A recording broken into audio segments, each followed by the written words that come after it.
আসসালামু আলাইকুম ওয়া রাহমাতুল্লাহি ওয়া বারাকাতুহু। আজকে খুব গুরুত্বপূর্ণ বাংলাদেশের যে তাবলিগ জামাতের বিষয় একটু কথা বলার জন্য আসলাম। আসলে লাইভে আমরা কখনো আসি না, কিন্তু মন চাইলো যে একটু কথা বলি। গতকালকে রাস্তা দিয়ে যাওয়ার পথে দুই জায়গায় দেখলাম মারামারি। আশেপাশের লোকদেরকে জিজ্ঞাসা করলাম যে ভাই কিসের মারামারি, কাকে মারতাছে? তারা বলতেছে যে এটা সাতপন্থী, তো সাতপন্থী এই জন্য এরা মারতেছে। দুইটা জায়গায় এরকম ঘটনা দেখলাম। তো আজকে মুসলমানের ভিতরে কিভাবে একটা মারামারি চলতেছে। এই যে সাতপন্থী যারা আছে এদেরকে আজকে কয়েকদিন ধরে যে টঙ্গীর ঘটনার পর থেকে নিয়ে তো বিভিন্ন ফেসবুকের ভিতরে দেখতেছি যে এদেরকে বিভিন্ন ভাবে মারতেছে। তো কেন মারতেছে? তো এরা নাকি টঙ্গীর মাঠে মারামারি করছে। এই টঙ্গীর মাঠে মারামারির সূত্র ধরে এদেরকে মারতেছে। তো সারা বাংলাদেশের ভিতরে আপনারা যেটা করতেছেন এইটা কি রে ভাই? এটা কি মারামারি না? এই যে রাস্তা দিয়ে মানুষ যাইতেছে এরকে মারতেছে, মসজিদে নামাজ পড়তে গেছে এরে মারতেছে। কেন মারতেছে? সাতপন্থী। গাড়ি দিয়ে যাইতেছে এরে মারতেছে। ভাই কেন মারতেছেন? সাতপন্থী। একজনের বাসার ভিতরে যায় তাকে মারতেছে। ভাই কেন মারতেছে? সাতপন্থী। একজনের দোকানে গিয়া দেখলাম যে মারতেছে। তো কেন মারতেছে? সাতপন্থী। তো এই যে মানুষগুলিরে বিভিন্ন জায়গায় মারধর করতেছেন, যে এই যে মারার উদ্দেশ্যটা কি, কারণটা কি জিজ্ঞাসা করলে বলে যে তারা টঙ্গীতে মারামারি করছে। তা আপনারা যেই কাজটা করতেছেন জুবাইরপন্থী, এরা কি, এটা কি মারামারি না? এই যে সাতপন্থী এদেরকে যেভাবে নির্যাতন আর জুলুম করতেছেন, আমার তো মনে হয় না যে ভারতের মুসলমানরাও এত নির্যাতিত। ভারতের মুসলমানরাও আমার মনে হয় না হিন্দুদের কাছে এত নির্যাতিত। আজকে এই মুসলমানের দেশে আপনার একজন মুসলমান হইয়া একটা তাবলিগের ভিতরে বিবাদ সৃষ্টি কইরা এই যে মারামারি করতেছেন, হাজার হাজার মানুষ হাসতেছে।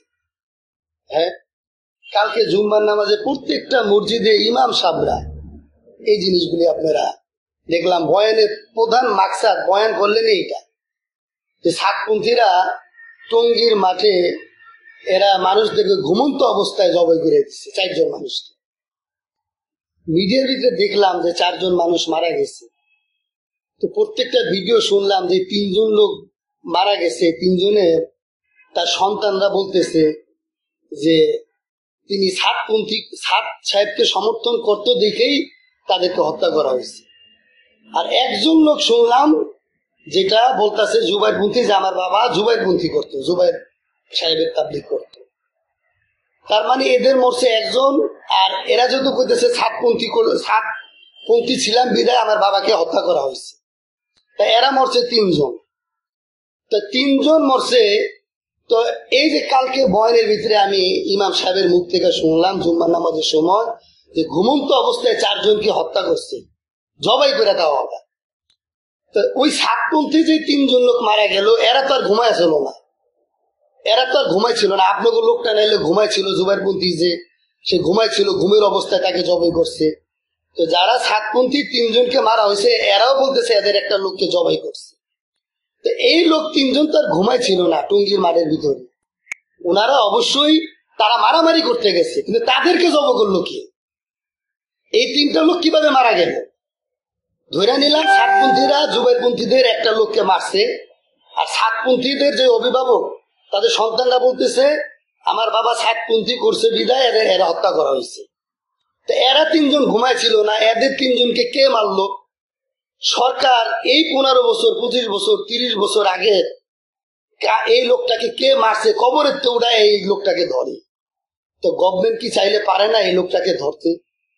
প্রকৃত অপরাধী কারা এই জিনিসটা কি ধরতে পারে না? এই যে শুনলাম শত শত লোক এদেরও আহত হয়েছে, ওই পক্ষেরও আহত হয়েছে। সাতপন্থীরা ঢাকা মেডিকেলে গেল, এই ঢাকা মেডিকেলে বিভিন্ন মানুষ, হাজার হাজার মানুষরাও জানে, এদেরকে ঢাকা মেডিকেলে যায় পিটিয়েছে। ঢাকা মেডিকেলের ভিতরে যায় এদেরকে পিটিয়েছে। আমরা এও দেখলাম একটা লোক, সে তার চিকিৎসা মেডিকেল ইস্তেমার মাঠে আহত হয়েছে, তারে নিয়ে চিকিৎসার জন্য ঢাকা মেডিকেলে গেছে। ছেলেটাকে জোর জবরদস্তি কইরা মাদ্রাসার ছাত্ররা সিএনজির ভিতরে তুলে নিয়ে গেছে। এই তার গার্জেন বলতেছে এখনো তার খোঁজ মিলতেছে না।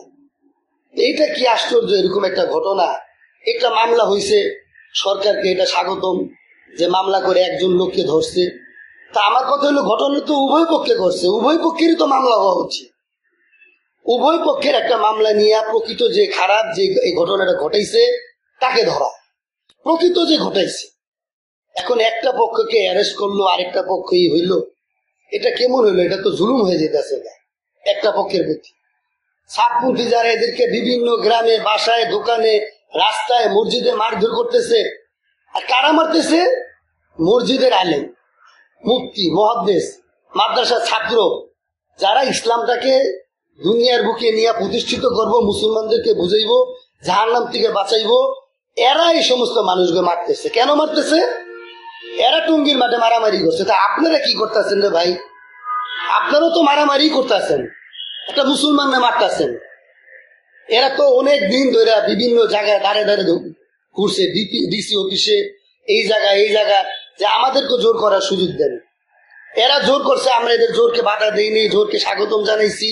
আমরা জোর করতে চাইতেছি, আমাদের জোরও যাতে এরা বাধা না দেয়, আমাদেরকে জোর করার সুযোগ দেন। বারবার ডাক্তার ইউনূস সাহেবের সাথে দেখা করতে গেছে। ইউনূস সাহেবের যে মেন একজন প্রেস সচিব, ওনার কাছে দেখলাম একটা কাগজ, আমরা যেটা নিউজে দেখলাম, খবরে দেখলাম, তার কাছে দিছে। বিভিন্ন ডিসি অফিসে দেখতেছে, গাজীপুর মেট্রোপলিটনে দেখতেছে। এই ঘটনাটা যে ঘটবে তারা তো আগের থেকেই বলছে, আগের থেকেই বলে দিছে। আজকে এরা যে বৈষম্যের শিকার হইতেছে, এতে চাক্ষুষভাবে প্রমাণ বোঝা যেতেছে এটা জুলুম হয়ে যেতেছে একটা পক্ষের প্রতি। এই যে মামুনুল হক সাহেব, তাকে টঙ্গীর মাঠে আমরা একটা ওয়াজে দেখলাম, উনি বলতেছে যে এরা সাতপন্থীরা যদি মাঠে আসে, আমরা তুরাত নদীকে রক্তে লাল করে ফেলাম। তো যেই লোকটা এত উগ্র একটা কথা কইল, টঙ্গীর ঘটনার পরের দিন স্বরাষ্ট্রমন্ত্রীর সাথে তারা দেখলাম বসা, স্বরাষ্ট্রমন্ত্রী, ধর্মমন্ত্রী, এর মাঝখানে উনি বসা। উনাকে ধর্মমন্ত্রী জিজ্ঞাসা যে হুজুরে যেটা কইব, একজন স্বরাষ্ট্রমন্ত্রী ওনার কাছে বলতেছে। যেহেতু সাতপন্থীরা বলতেছে উনি একজন তৃতীয় পক্ষ লোক, উনারাই তাবলিকের ভিতরে একটা ঝামেলা বাজায় রেখে দিছে, আর এই লোকটাকে স্বরাষ্ট্রমন্ত্রী বলতেছে যে উনি হুজুরে কইব। এতে বোঝা যায় সাতপন্থীরা কতটুক বৈষম্যের শিকার হইতেছে। এটা এরকম করলে ইসলামের ভিতরে আরো ঝামেলা বাঁচবে। এরকম কি কোনো দল নাই, কোনো একটা শক্তিশালী মানুষ নাই, দুইটা দলকে একত্রভাবে বসায়া তাদের ভুলটা কোনটা কি এটা সমাধান করব? সাত ধরে নিলাম একটা অন্যায় করছে, গুনার কথা কইছে, খারাপ কথা কইছে, আরে ভাই তার কবরে সে যাইব। তারা তো বলতেছে সাতপন্থীরা, আপনারা তাকে মানেন না, আমরা তো বলি না আপনারা তারা মানেন। বাংলাদেশের যারা তাকে ভালোবাসে, মানে, এরা মানুক না। আরো কত ইসলামিক দল আছে দেশটার ভিতরে, চরমনাই আছে, এইটা আছে, সুন্নি আছে, আহলে হাদিস আছে, তারা তাদের মতন করে চলতেছে। তারাও তাদের মতন করে চলুক না, আপনাদের করে বাধ্য করতেছে না যে না এটা মানতেই হইব, এইভাবে আমাদের মতো চলতে হইব। কেন আপনারা বাধ্য করাইতেছেন? আপনারা তো আলেম, মাদ্রাসায় পড়েন, আপনাদের তো এলেম আছে, শিক্ষা আছে, এগুলো করতেছেন, মানুষরা হাসতেছে। এত সুন্দর একটা মেহনত, কত মানুষ এটা দিতে যায়, দিনদার, আমলদার, মুখলিস হয়েছে, দিনের দায় হয়েছে। এরকম একটা কাজ দেখেন, একই কাম। আপনারা যেই কাজ দাবি করতেছেন, জুবাইরপন্থীরা যেই কাজ দাবি করে, সাতপন্থীরা একই কাম। আপনাদের 6 নাম্বার, আপনারা ফাজাইল আমল কিতাব পড়েন, আপনারা তাবলিগে যান, 3 দিনের কাজ করেন, চিল্লা যান, এরা একই জিনিস করে, একইভাবে খানা খান। কেন আপনারা এইভাবে ঝামেলা করতেছেন? ছোট একজনের একটা সাহেবের বিষয় নিয়ে এরা বারবার বলতেছে যে আপনাদের মুরব্বী আসতেছে, আমরা বাধা দিতেছি না, আমাদের একজন মুরব্বীর আপনারা কেন বাধা দেন? এই একটা ছোট জিনিস আপনারা মাইনা নেন না, নিয়ে ইসলামের ভিতরে একটা শান্তি বজায় রাখেন না। কেন ঝগড়া ফাসাদ বিভিন্ন জায়গায়? যে মসজিদের ইমাম সাহেবদের উচিত এরা ইসলামটাকে শান্ত করার, উভয় পক্ষকে শান্ত বয়ন করা। কিন্তু কি দুর্ভাগ্য একটা জড়িত যে মুসলমান ইমাম সাহেবরা, মুফতি সাহেবরা মসজিদের ভিতরে মেম্বারে বৈশা একটা পক্ষকে মারাত্মক ভাবে আরেকটা পক্ষের উপরে হিলাই দিতেছে, একটা পক্ষের উপরে ক্ষিপ্ত করে দিতেছে। এটা তো মসজিদের ইমামদের কাজ না। মসজিদের ইমাম কিভাবে মুসলমান মুসলমান ভাই ভাই হয়ে যায়, তারা কিভাবে সবাই জান্নাতি হয়ে যায়, জাহান্নাম থেকে বাঁচতে পারে, এই নিয়ে ফিকির করা। কিন্তু তা না কইরা যারা ইমাম সাহেব, যারা মুফতি সাহেব, যারা আলেম সাহেব, এরা মসজিদের ভিতরে জুম্মার নামাজের সময় বয়ান করে সাধারণ মানুষকে ক্ষিপ্ত করার দরকারটা কি? আপনারা তা না করে উভয় পক্ষকে বসান না। সারা দেশের ইমাম সাহেবরা যেভাবে কইরা এই সাতপন্থীর বিরুদ্ধে লাগছেন, আমার মনে হয় এইভাবে করে যদি কোনো সংখ্যালঘুর বিরুদ্ধেও লাগতেন তাহলে ওরা মুসলমান হয়ে যেত। কোন হিন্দু বা খ্রিস্টান এদের পক্ষেও যদি এভাবে লাগতেন, আমার মনে হয় এরা মুসলমান হইতো। কেন একটা মুসলমান আছে, মুসলমানের প্রতি এইভাবে মারামারি হাঙ্গামা করতেছেন? এগুলো বন্ধ করেন ভাই, আল্লাহর হস্তে বন্ধ করেন। সরকারের দ্বারে অনুরোধ, সরকার সুস্থ তদন্ত করেন। একটা পক্ষকে একটা পক্ষ যে নরম, তার আখলাক দেখাইতেছে, চরিত্র দেখাইতেছে। এই যে জোরের সময় তারা যে দেখলাম, তারা বললো 1 লক্ষ মানুষ হয়েছে। তো 1 লক্ষ মানুষকে সরকার যে বলছে চলে যেতে, এরা তো ভদ্রভাবে চলে গেছে। হ্যাঁ, তো চাইলে পারতো রাস্তা দিকে আন্দোলন করতে, গাড়ি ঘোড়াগুলি বন্ধ করতে, জুবারপন্থীরা যেভাবে করে। তো তারা তো বন্ধ করে গাড়ি ঘুড়ি বন্ধ করেনি, গাড়ি ঘুড়ি বন্ধ করে তারা আগের থেকেই বলতেছে, আগের থেকেই তাদের আগের থেকে আগাম যে আপনারা আমার কথা শুনেন, আমাদের দাবিগুলো জানেন, যুক্তিসঙ্গত হইলে মানেন, আর যদি না মানেন আমরা ঢাকা শহর অমুক তারিখে আসবো। এটা তো আগের থেকে বলতেছে। সরকারের তো জানা উচিত যদি ঘটনা হইব, এটা আগের থেকে তাদেরকে নিয়ে বৈশা সমাধান করা। উভয় পক্ষে কিভাবে সমাধান হতে পারে সমস্ত আলেমরা বৈশা এটা নিয়ে সমাধান করেন। এটা অন্যায় হয়ে যেতেছে। একটা পক্ষের উপরে জুলুম হইতেছে, আরেকটা পক্ষকে ওই একত্র সমস্ত আলেমরা তাদের পক্ষে নিয়ে কথা বলতেছে। এটা একদম বেইনসাফি হয়ে যেতেছে। আলেমদের উচিত তারা একটা নিরপেক্ষ ভাবে থাকবে, থাকতে উভয় পক্ষকে বসাবে। সাত সাহেবের 2-4টা কথা যেগুলি ভুল ধরতেছে আলেমরা, এগুলো তো তারা সাতপন্থী কেউ মুখ দিয়ে বাইর করতেছে না। 7 বছরের ভিতরে কোনোদিন তাদের মুখে এই আলেমদের কথাগুলো শুনতেছি না, যে আলেমরা যে ভুলগুলো সাত সাহেবের ভুলগুলি ধরতেছে, আমরা আলেমরা এগুলো না করলে এগুলি আমরা শুনতামও না। এগুলো ওইভাবেই চলে যেত কথাগুলি, অনর্থক ছোটখাটো কিছু কথাগুলি নিয়ে। এদের বাংলাদেশের মানুষ, এরা তো বাংলাদেশের মানুষ, আপনাদের মুসলমান ভাই, কেন এদের উপরে আক্রমণ করে আপনারা ঝামেলা করতেছেন? এই দোকানে যায় মারতেছেন, নাস্তার দিতে মারতেছেন, নামাজ অবস্থায় মারতেছেন, বাসায় যায় মারতেছেন। তারা আলেম, মুফতি, মুহাদ্দিস, মাদ্রাসার ছাত্র। এই সমস্ত মানুষ যদি খারাপ কাজগুলো করে, তা এরা তো মানুষের কাছে খারাপ হয়ে যাবে। এটা তো একদম জঘন্যতম অপরাধ হয়ে যাবে।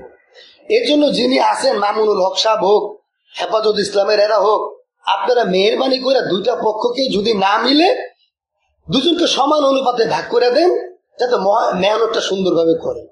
এদের মুখ দিয়ে তো সাত সাহেবের যে সমস্ত ভুলগুলি ধরছেন, এরা তো সাতপন্থীরা তো এগুলি নিয়ে বয়ান আলোচনা করে না।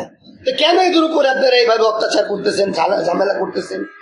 একত্র ভাবে মুসলমান একত্র হয়ে যান, মিল হয়ে যান। মানুষ ইসলামটা কিভাবে সবাই মিলে কায়েম করতে পারবেন, কিভাবে সবাই জাহান্নাম থেকে বাঁচবো, সেভাবে মেহনত করেন রে ভাই। এটা একদম বেইনসাফি হয়ে যেতেছে। কালকে আমি 2 জায়গায় দেখছি মারতেছে, 2টা জায়গায় সাতপন্থীদেরকে মারতেছে। তা আপনারাও তো একই অন্যায় করতেছেন। তারা যদি অন্যায় করে, তা আজকে যারা জুবাইরপন্থী তারাও তো অন্যায় করতেছেন রে ভাই, তারাও অন্যায় করতেছেন। আপনাকে বিবেক আসে না যেটা অন্যায় হইতেছে? আমরা একটা মুসলমান ভাইরে মারতেছি, আমি তো অন্যায় হইতেছে রে ভাই। টঙ্গীর বিভিন্ন মসজিদে যে আলেমরা আছেন, আপনারা উভয় পক্ষকে সমঝোতার বক্তব্য দেন, সমঝোতার বয়ান করেন। একটা পক্ষকে নিয়ে আরেকটা পক্ষের উপরে হিলাই দেওয়া, এটা তো তারা উগ্রবাদী হয়ে যাবো গা, তারা আলেম বিদ্বেষ হয়ে যাবো গা। আপনি যখন তাকে মারবেন, তো এই লোকটা তো আলেমের প্রতি আর ভালো ধারণা রাখবে না। যখন একটা মানুষকে নির্যাতন করবেন, সে কি আর আলেমের প্রতি ধারণা রাখবে? তার প্রতি তার ধারণা রাখবে না, ভালো ধারণা রাখবে না। সে তখন আলেম বিদ্বেষ হয়ে যাবে। সে আলেম দেখলেই তার মাথা গরম হয়ে যাবে, তার কথা আমলে নিবে না। আপনারই কেন উগ্রবাদী বানাইতেছেন তাদেরকে? এই জন্য আলেমদেরকে অনুরোধ করতেছি, আপনারা উভয় পক্ষকে মিলান, সমস্ত এক পক্ষ নিয়ে আপনারা বয়ন করেন না। এতে ইসলামটা ডিভাইড হয়ে যাবে না। সাতপন্থী ওনারও তো লক্ষ লক্ষ মানুষ, এত লক্ষ লক্ষ মানুষকে আপনারা কিভাবে ডিভাইডেড করবেন? এরা এদের কাজ করতেছে, করুক, ওনাদের কাজ ওনাদেরকে করতে দেন, আপনাদের কাজ আপনারা করেন। আর টঙ্গীর ঘটনায় আমি চাই সরকার সুস্থ একটা তদন্ত করে প্রকৃত সন্ত্রাসীদেরকে ধরুক। প্রকৃত সন্ত্রাসীদেরকে ধরলে কারণ সরকারের এটা খুবই সহজ কাজ, খুবই সহজ কাজ। প্রকৃত সন্ত্রাসী যারা ঘটনা ঘটাইছে, কারণ ফিঙ্গারপ্রিন্ট কইরা এই যে মানুষকে হাতে ধরছে, এদেরকে যেহেতু বদদাসে জব করছে, কে জব করলো ফিঙ্গারপ্রিন্ট করলে বের হয়ে যাবো। এই পক্ষটাকে ধরেন, সরকারের উচিত একে খুব গুরুত্ব ভাবে একটা নজর দেওয়া। এত বড় একটা ঘটনার দিকে সরকার যদি নজর না দেয়, তাহলে সামনের দিকে আরো বড় দুর্ঘটনা হয়ে যাবে। সামনে যাতে বড় দুর্ঘটনা না হয়, এই জন্য সরকারের উচিত জিনিসটা তাদের গোয়েন্দা বাহিনী দিয়া সম্পূর্ণভাবে প্রকৃত সন্ত্রাসী কারা এদেরকে ধরা। উভয় পক্ষে যে অন্যায় করুক, এক পক্ষকে ধরবে আরেক পক্ষে, এরকম না, এরকম না বিষয়টা। যারা মারা গেছে এদের পরিবারকে জিজ্ঞাসা করুক তারা কোন পন্থী ছিল। তারা সাতপন্থী হইলে সাতপন্থীর একটা মামলা হবে, যদি জুবাইরপন্থী জুবাইরপন্থী একটা মামলা হবে। তাদের পরিবারের কাছে জিজ্ঞাসা করা হোক যে তারা কোন পন্থীর লোক ছিল এবং কোন সিচুয়েশনে মারা গেছে। আসসালামু আলাইকুম রহমতুল্লাহ বরাকাতু। আমরা চাই এটা সমাধান হয়ে যাক। ধন্যবাদ। এবং এই কথাগুলো যাতে সবাই গুরুত্ব সহকারে নেয়, পরবর্তীতে আর ঝামেলা না হয়, আমি আশা করতেছি এটা।